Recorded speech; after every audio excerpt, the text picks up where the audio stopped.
Sean is a PK. His last name is Best. He's a doctorate. He lost his virginity at 21 and then didn't have sex again until he was 28. Why did that happen? I need to know way more. What man? I don't know any human to be that celibate for that long. At that time in your life, 21 to 29 are the thoughting years. And you just chose to not have sex during that time? I need to know a lot more about why that is. Hello, everyone. Welcome to Two Black Girls, One Rose, where together we'll uncover what we can learn about modern dating, love, and relationships from popular television. I'm Justine, and today I come to you again alone. I come to you on vacation in the mountains. I'm in North Carolina on my family vacation right now. But I have so many burning thoughts, not only about the very beginnings of Love is Blind UK Season 3. They're not burning, I would say they're lukewarm, but they're still present. And then Married at First Sight Season 20. Married at First Sight Season 20 is on and fucking poppin'. I watched the first episode a little while ago, and I saw the musings on TikTok. I was like, I can't watch this. And then it got to the point during last week's episode, where I was like, no, I have to catch up. I have to watch this. So I am at the honeymoons in both television shows right now. I am anxious to give you guys all of my thoughts. The Love is Blind UK Season 3 will be the pre-show today on Patreon. Please join us on Patreon, you guys. I know it looks like a little barren at the moment, but Natasha is back so soon. So excited. We're going to have a special guest on the podcast this week to discuss the finale of Married at First Sight, someone who works in television and someone who is very passionate about this season and a perspective we don't hear from very often. So I'm really excited to have them on the show. And if you want the full video, if you want to see me with this hotel background, and I'm looking at the mountains right now, it's beautiful. If you want to have an ad-free episode, if you want to hear all of our Married at First Sight thoughts, even from, I think, the best season ever, season 12, you got to join us on Patreon, patreon.com/2blackgirlsmedia. You can try out a 7-day free trial. Why not? Why wouldn't you? And if you're listening to this on your run on the Stairmaster, going to sleep, whatever, rate us 5 stars. You know you want to. And a shout out to the Rose Garden. We love you guys. So, initial thoughts on Married at First Sight Season 20. Peacock is getting their money's worth. There are so many red flags waving all over the place on this cast. It is unbelievable the amount that I could have predicted they would be messed up, and then also unbelievable from what I can tell, even from the clips that I've seen, the amount that it's already uncovered that these people should not be anywhere near television. What is Nick doing here? What's he doing here? Is he getting paid extra to be here? Because why? This is his 5th reality show? And I'm supposed to believe that this is real for real? And he really likes this girl? Please? Oh my God. It's absurd. They're here to entertain us after Love Island is over. That is what Peacock has these people here for. I don't know if the women know that, but I know that. And I feel sad for them that they don't know that, because I'm sure this was a year ago. My second thought that I said actually in the last solo episode that I recorded is that this just looks and feels exactly like Love is Blind.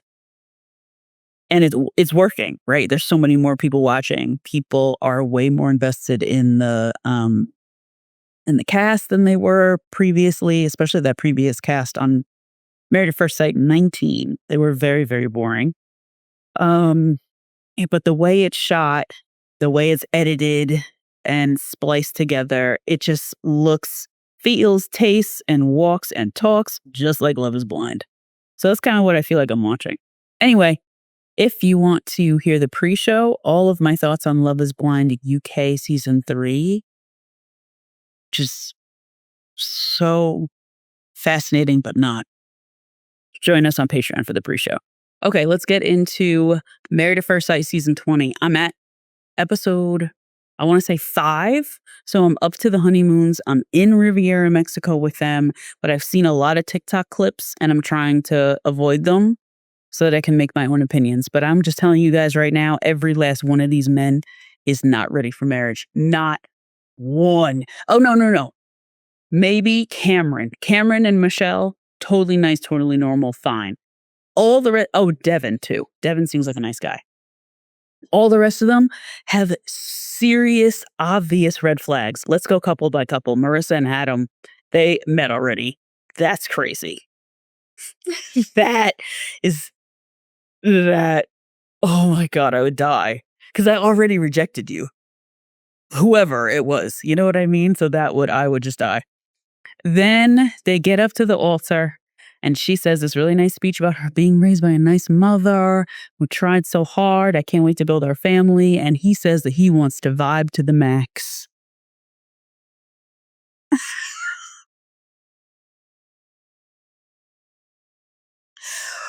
What? You got up there and you say that you have a speedboat and you did all this. He put a lot of thought into that gift that he got her. All those outdoorsy things, just full of Bass Pro Shops that he got her in this gift bag. And then you get up there and the best you got is that we're going to be vibing to the max. He's so full of himself. If he's not talking about what he likes or himself, he doesn't know the words. He can't understand. He can't explain. Heinous. Oh my God. Or he's like pretending to be something he's not. I know this is in Seattle and he kind of gives like SoCal kind of vibes, not like Pacific Northwest type of vibes. That's a certain type of guy, right? I think of like the Portlandia guy and he's not that guy. So that's just very funny to me. So we'll see what happens with the two of them. That really made me laugh. Him saying that he's going to be vibing to the max. Doesn't mean anything. It's just words. And on the honeymoon, she seems really attracted to him and she's going day by day. And I get it, girl. That makes sense. I would do the same thing, especially if I was on this fucked up cast where I had a 2 in 7 chance of getting a nice husband. Whatever. I can, be attracted to you. You have a nice body. Let's just go about the 6 weeks and we'll do our best. So that's what Marissa's giving me. Cameron and Michelle, we'll go over them really quickly. Interracial. She also has fibroid issues. So she has childbirth and motherhood kind of thoughts and feelings, strong ones, that he seems really open to whatever she wants to do, which we love. He seems very receptive to whatever her health issues are when it comes to raising children, having a family, and doing it like whatever alternative way. That's the most interesting thing about them. Otherwise, they just seem really nice and normal and cute. Felipe and Tori. Felipe and Tori. So on Married at First Sight, historically, whenever the friends get up and roast the shit out of the spouse, never good. Never good, you guys. Always a bad sign. His friend got up there and roasted him. Started off with all the terrible things and all the red flags she needs to watch out for. Man. And he already showed us episode 1. He missed a Zoom call. He was out all night. I don't know how he does all this stuff and he's the owner of a restaurant. 2 restaurants, I think. Or no, just the one. But still. Oh, and in Seattle's like a huge city, big tourism food town, and you're just like out on the town all night after you close at 2:00 in the morning or whatever. Like, no, absolutely not. So that's just never good. But at the first night in the hotel, Felipe seems very complimentary, looking at her real nice, no pressure to have sex. Seems like he's putting on like a sweet game. So at least he's like putting on game with her, And then they get to the honeymoon and he says, "What about your religion?" And she says, "I'm a Christian." And then he goes over his entire family and then ends with, "I'm an atheist." So Tori, you could tell her face right then. She was like, I've been set up. I got set up. I got on television. I tried this thing and I'm being set up by Peacock and all those you see all the documents she signed in her head, all the financial consequences of her leaving literally right now. All like, oh, you just saw it flashing through her brain because there's no way. These experts are going over, he missed all these calls. He says he's family oriented and clearly like doesn't care about anybody but himself. He had this like weird glow up where he like lost weight and all this stuff. He also really looks like he was wearing a Benetint lip stain, which is very distracting. And he has a weird mustache. And they're like, oh, Tori's perfect for him. She's going to balance him out. What are you talking about? He's atheist, bro. Atheist. That's so serious. Agnostic, fine, you can work with. Atheist is like totally, come on. It's like, it's another category of what you think of life in the afterlife, which is basically religion. Oh my God. So she just, and then the other real red flag for him was that he cheated. His story is a wreck. Of the girl finding out after he cheated. He blocked it out of his memory. He just wants to be honest with her now. Ain't nobody care about your honesty now. Felipe, you were lying all over the place. So you could tell in her mind, she's like, what else is he going to lie about? He's going to be lying to me this entire time. A mess. A mess. And he's not, like, Adam is so conventionally attractive, especially I could see for a white woman who likes the outdoors, even semi likes the outdoors, that Marissa can really work with what Adam's given. You know what I mean? And really like take the meat and then throw out the bones. You know what I'm saying? This guy, he owns a restaurant. Who knows if he could cook? This liar, okay? So what's the benefit of this guy? I don't understand. His sister seems nice and realistic, so that's fun. But like, I'm not marrying your sister, I'm marrying you. No. So Tori is fully, you could see in her face, she's fully aware she has been set up by these producers. So she's trying to figure out her life. And then Felipe is just trying to figure out how to have sex with her. So that's Felipe and Tori. We're going to skip Mick and Belle for now. We're going to go back to them. We got to say the black couples for last because this is really getting to me. Mick and Courtney, Courtney really is her name.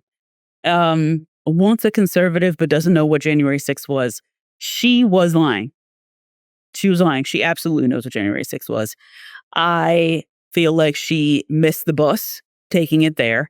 Her father was probably there. We could probably, and brother and whatever, we could probably see them in the pictures. I feel like the same way that I feel about the CrossFit people, which I think she is one of those. She's a bodybuilder. These people cannot be trusted because why haven't you found someone? I feel like being a conservative woman, it's so easy to find a man. There's so many conservative white men. Just go get one. But no, they set her up with Nick, who doesn't know his ass from his face. This guy says that he went to MIT and can't put stuff together, apparently. Has been on 5 reality shows. Why have you been on so many reality shows? And you have a 9-to-5, and you went to MIT, and you played sports. Well, like, why do you need that much attention? And then, yeah, she just has like a really intense personality. So we'll see with them, I guess. I'm already not that invested in them because I feel like both of them are train wrecks from the start. She has so many red flags. Just being a conservative and a bodybuilder and not having a husband means that nobody can deal with you for real. So I'm like off this with Courtney.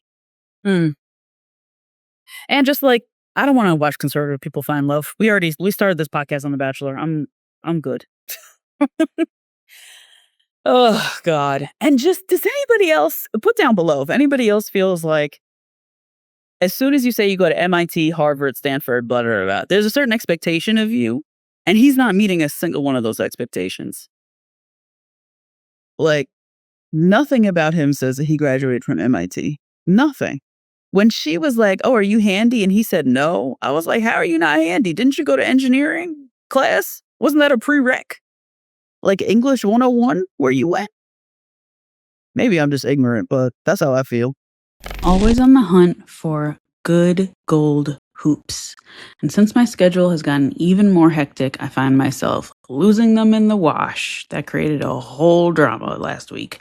Leaving them in my purse, dropping them from my pockets. All kinds of mishaps now happen, and I just have to learn how to keep better track of my things. I still want quality gold hoops for myself for everyday wear. I spotted some from Love AJ, that brand, a little while ago, and I knew I could find them on Poshmark at a much better price. I found them on Poshmark and I negotiated all the way down to half the price of retail, so I can't wait to show you guys when they arrive. Poshmark is the leading fashion resale marketplace shaped by real people and real style. Millions of new and pre-loved items from daily wardrobe staples to vintage and luxury fashion. Archive-worthy pieces you thought you missed forever, current essentials, one-of-one vintage finds, it's all there. When you're ready for a closet refresh, you can earn real money selling the pieces you're ready to part with, reaching more than 80 million users on the platform. New deals and styles are listed every day, so don't wait. Download the Poshmark app today and use code ROSE, ROSE, when you sign up and get $10 off your first purchase. Oh my God, you guys, let's get to these. Should we get to the black couples already? Should we get there already? Should we do it? Let's do it. All right, so we have Mecca and Belle. Mecca is just a piece of work. His whole circle.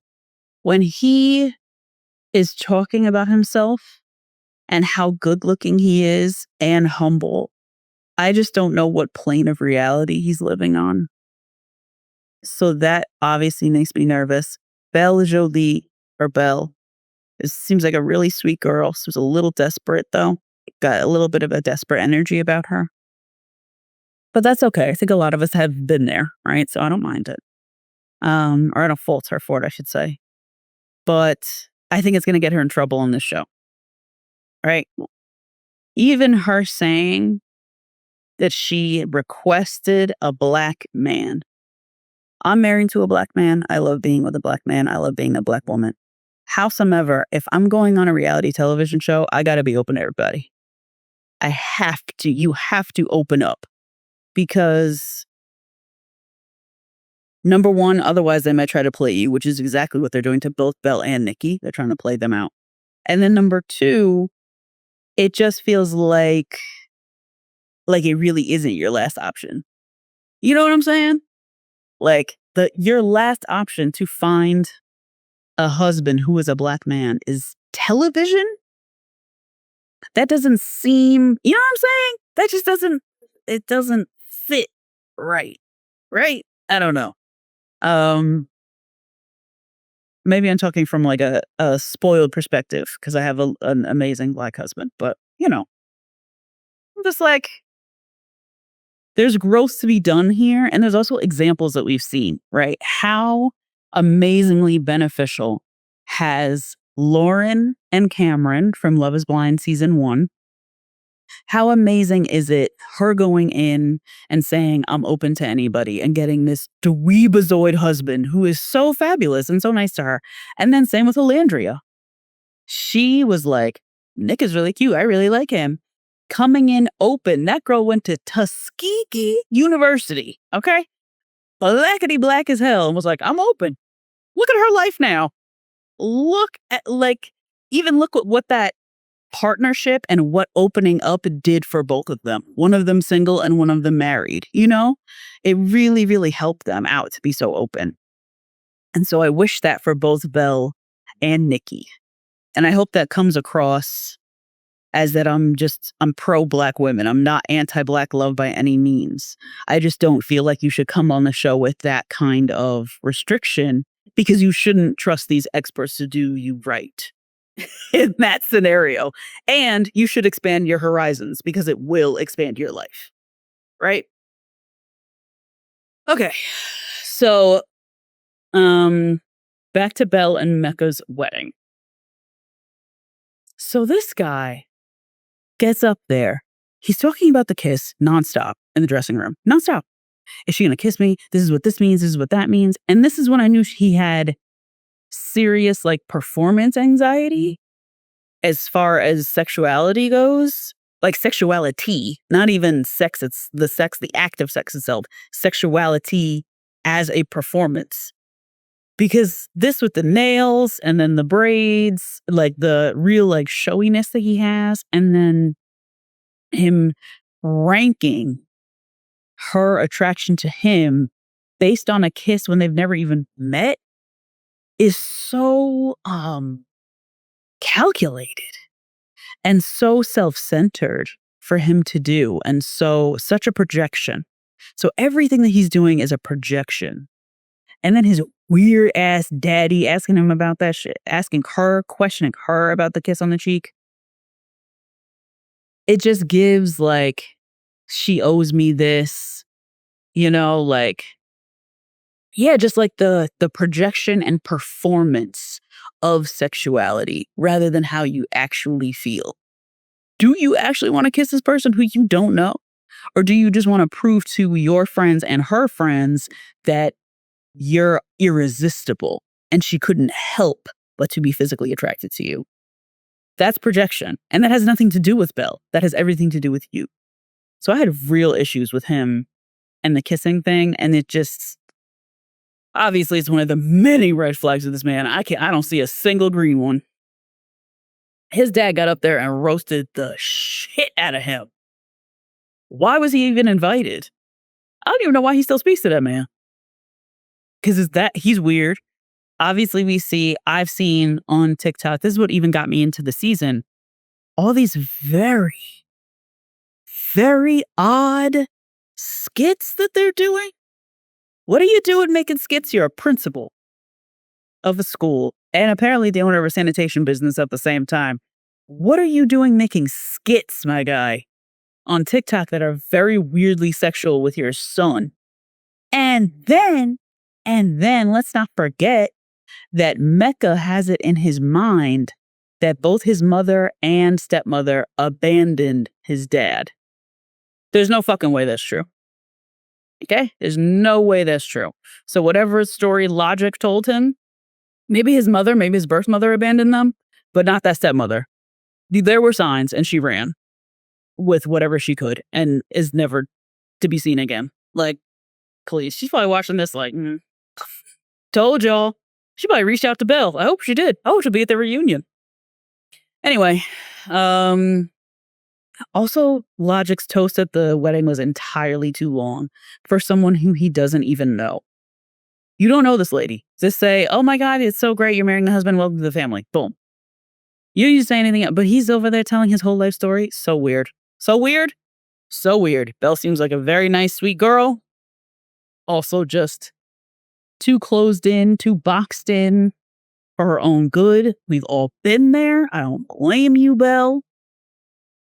So we'll see. Very nice and sweet, but we'll see.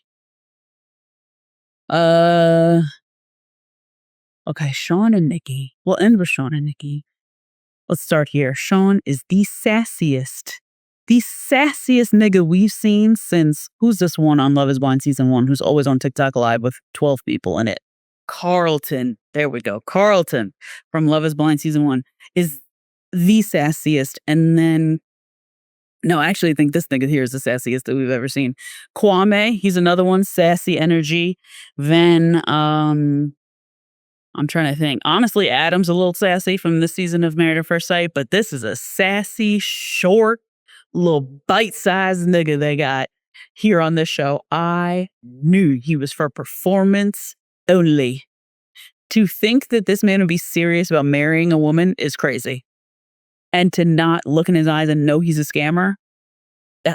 I have such distrust with these experts now, too.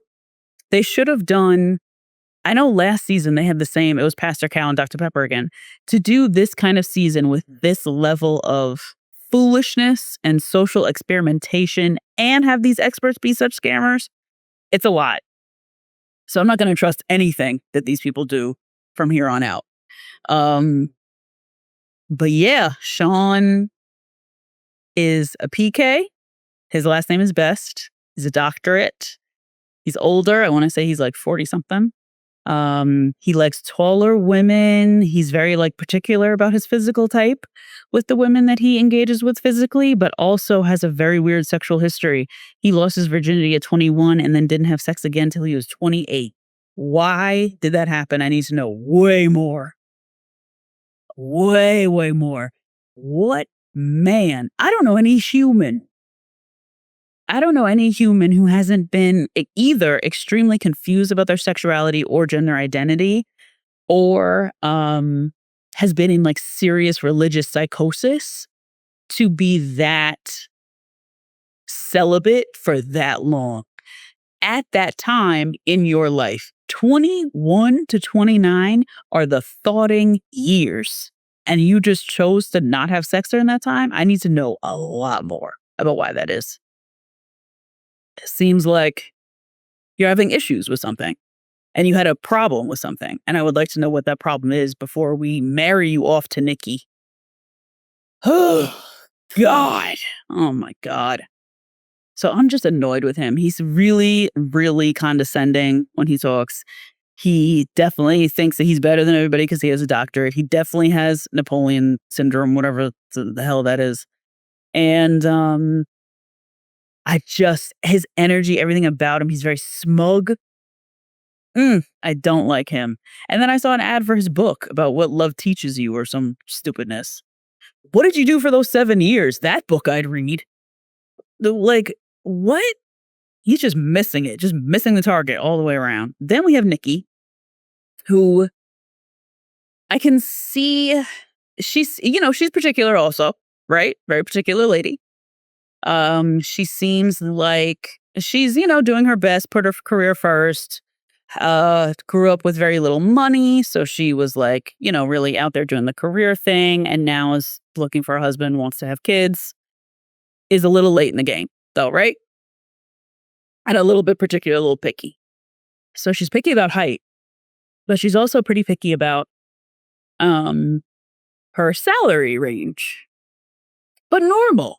She makes $250 to $350, which if your career is one where you can make $100,000 difference in a year, that means you work really hard, right? You're probably some kind of commission based and you're working a lot, right? So you need somebody who keep up with you.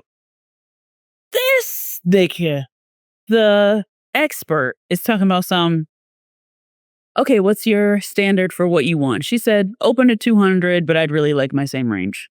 Makes sense to me. Makes sense to me, not even because she's making at a certain threshold, but because she has that salary range. Like she's probably working really, really hard for her money. And she doesn't want anybody trailing behind her and like some fucking house husband. That's not what she wants. And that's okay. That's not what she wants. This nigga comes at her. The average salary in America is whatever, 69,000, 84,000, whatever the hell. What does that have to do with Nikki? Ain't nothing average about Nikki. So that average salary doesn't have anything to do with her. You expert. So I'm already so pissed off. I'm pissed off. Only, Natasha said this too previously on the show, only Black women get this kind of treatment. It's so aggravating. It makes my blood boil if you can't already tell. So they set her up already for the fact that he's 5'6", and that I don't know exactly what he makes. He didn't really say. He said he was like comfortable providing, which could mean anything to anyone. Yeah.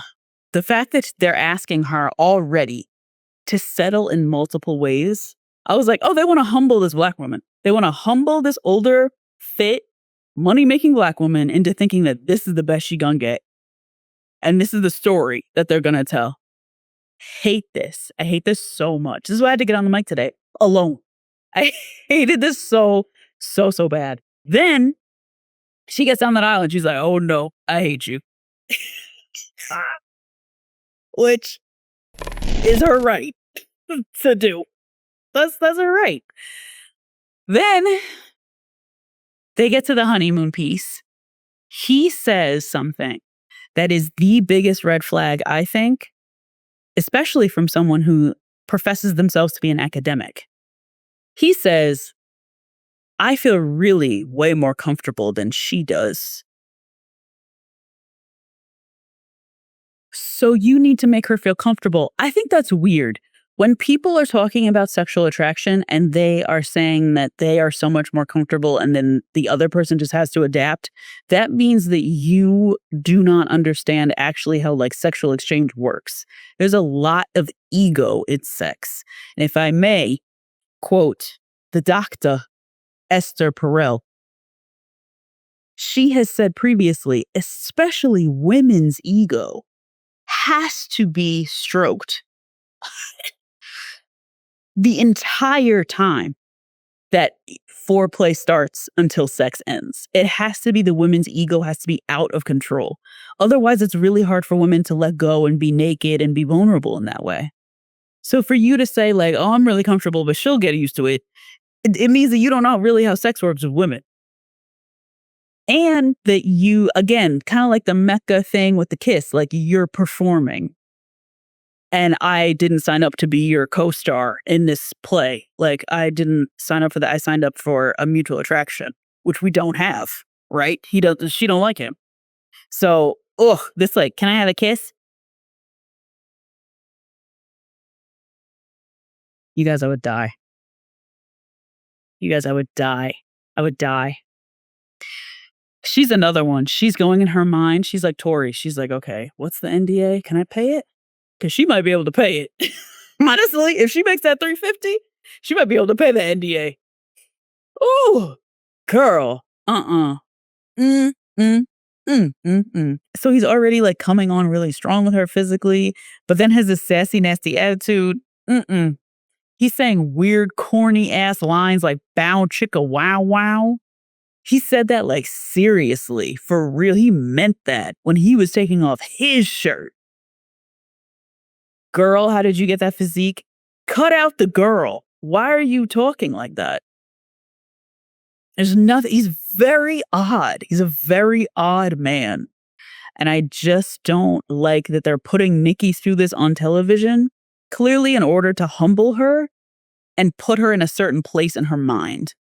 Right? It's so obvious that this expert, especially whatever the black man's expert name is, they don't show them a whole lot. So during these episodes, so I didn't catch their names again. And I'm on vacation, guys. So I'm trying my best. But I just feel like from the experts to the producers, they saw this archetype of woman, know what's going on online with this archetype of woman, and said, we got to humble her. It'll create discourse. They did it for the discourse with this woman. And this guy is a fucking weirdo. I don't know what he's going to do to redeem himself or if he ever does. Please put down below if he ever does. I'm going to be watching the season during the week. And I'm going to, try my best to get every detail I can, but I'm going to be skipping around a little bit. But no. When he said she's a little more reserved and I'm more comfortable, so I was like, oh no, you got to go. No. Especially when you're a shorter man who likes taller women. Who are those women who are so comfortable with you? Oh, I hate every bit of it. I hate every bit of it, and I'm watching the rest of the season. If you like this podcast, please join us, Two Black Girls Media, on Patreon. If you enjoyed my solo episode, please let me know, because I'm self-conscious about this one. I'm using my FaceTime camera. I'm out. I'm trying to get this all done before I pack up. This is like a lot. So please tell me I'm doing a good job if you enjoyed it. And yeah, we'll see you later on this week. We have some special guests coming, and Natasha is back so soon. All right, guys. Bye. Love you.